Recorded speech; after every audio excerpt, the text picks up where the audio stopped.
बात बताइए, वो जो डाटा वगैरह गायब हुआ ठीक है, ये ऑडियो क्लिप, ये जो मीटिंग थी ये पर्सनल मीटिंग है, ये डिस्कशन हो रहा है पर्सनल लोगों के साथ। इसका या तो वीडियो बन सकता है लेकिन ऑडियो नहीं बन सकता, ऑडियो बन सकता है सिर्फ चोरी से।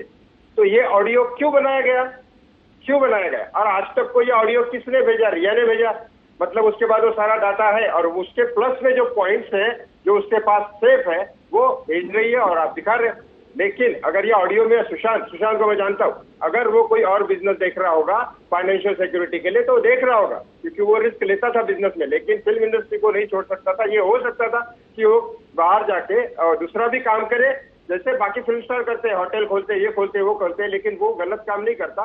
फार्म वगैरह खोल सकता था, फिल्म इंडस्ट्री से भी काम कर सकता था, फिल्में आके करता, कुछ बाहर का भी बिजनेस करता। ये ऑडियो प्रूफ ये दिखाता है कि वो अपने वो ऑडियो जो रिकॉर्डिंग करती थी वो गलती से, ये प्राइवेट मीटिंग थी, ऑडियो रिकॉर्ड किया गया। मैं आपको जानकारी दे दूं गणेश जी, इस ऑडियो को सुनने के बाद क्या आपको ये नहीं लगता कि रिया इस ऑडियो से और फंस जाती हैं, जो बातें वो पहले कह चुकी हैं?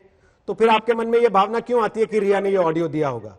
मैं आपको स्पष्ट कर देता हूं, सुनिए, मैं आपको बता देता हूं गणेश जी, मैं आपको बता देता हूं ना, मैं आपको बता देता हूं रिया की सारी चैट्स कहां से सामने आई, क्योंकि एजेंसीज ने फोन क्लोन किया और एजेंसीज ने उस फोन को क्लोन करने के बाद उसमें से सारा डेटा रिट्रीव कर लिया।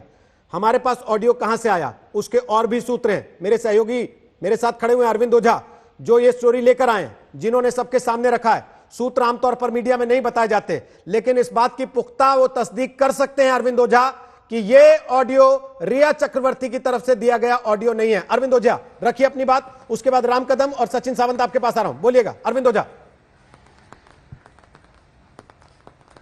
जी देखिए रोहित, मैं आपको बता दूं कि ये केस इतना बड़ा हो चुका है कि हम और हमारी टीम दिल्ली से मुंबई खासतौर पर इस पूरे मामले की तहकीकात के लिए आई है और सच जानने के लिए आई है। ना हमारा रिश्ता रिया से है, ना हमारा सुशांत से है, हम सिर्फ खबर और सच्चाई तह तक जाना चाहते हैं। और ये जो ऑडियो है, इसमें आप अगर देखें, अगर ध्यान से सुने, तो इसमें एक चीज बड़ी गौर करने वाली है कि रिया की फैमिली वो बहुत बड़ी राजदार थी सुशांत की, बल्कि सुशांत के परिवार से ज्यादा।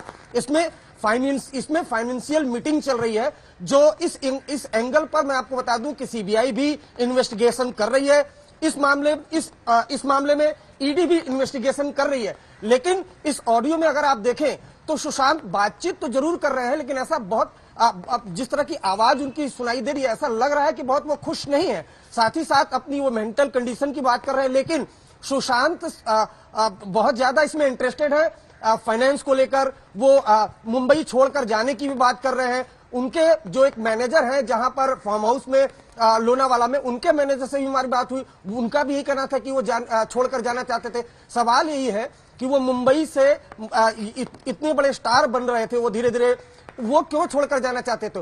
ये ऑडियो जांच में काफी अहम साबित हो सकता है। हालांकि इस ऑडियो से जांच का नतीजा नहीं निकाला जा सकता, लेकिन उसमें कई ऐसे एविडेंस है जिससे पता चलता है कि रिया के परिवार के लोग सुशांत की फंड के बारे में काफी हद तक जानते थे। अरविंद, एक सवाल तो सीधे सीधे खड़ा होता है ना, क्योंकि इंटरव्यू में रिया चक्रवर्ती ने कहा सुशांत के पैसे से मेरा लेना देना नहीं था, क्योंकि सुशांत खुद एक जिम्मेदार व्यक्ति थे, वो अपने फैसले लेना जानते थे। और इस बातचीत में जो एहसास होता है वो ये कि सुशांत कम बोल रहे हैं, रिया ज्यादा बोल रही हैं, रिया के पिता बोल रहे हैं। साथ में रिया के पिता के बैठे होने का क्या मतलब है?